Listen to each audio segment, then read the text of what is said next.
અંદાજિત 44 જેટલા dead body અથવા તો એના અવશેષો પ્રાપ્ત થયા હોવાનું સત્તાવાર અને બિન સત્તાવાર રીતે જાણવા મળી રહ્યું છે.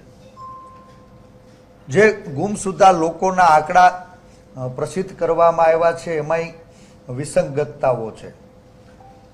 સિવિલ હોસ્પિટલમાં જેમણે પીએમ કર્યું એવા સિવિલ સર્જન, એમ્સના સત્તાધિકારીઓ કે ખાનગી હોસ્પિટલો દ્વારા એની હોસ્પિટલમાં કેટલા લોકો, કેટલા મૃતદેહો આવ્યા, કેટલા અવશેષો આવ્યા, એ પૈકી કેટલાના પીએમ કરવામાં આવ્યા, કેટલાના સાયન્ટિફિક રિસર્ચ માટે થઈને નમૂના લેવામાં આવ્યા, એના આંકડાઓ આજ પર્યંત પ્રસિદ્ધ કર્યા નથી. અને જ્યારે એ સવાલ ઉઠાવવામાં આવે તો સિવિલ હોસ્પિટલના સર્જન પોલીસ કમિશનર અને કલેક્ટર પાસે મોકલે છે. Collector police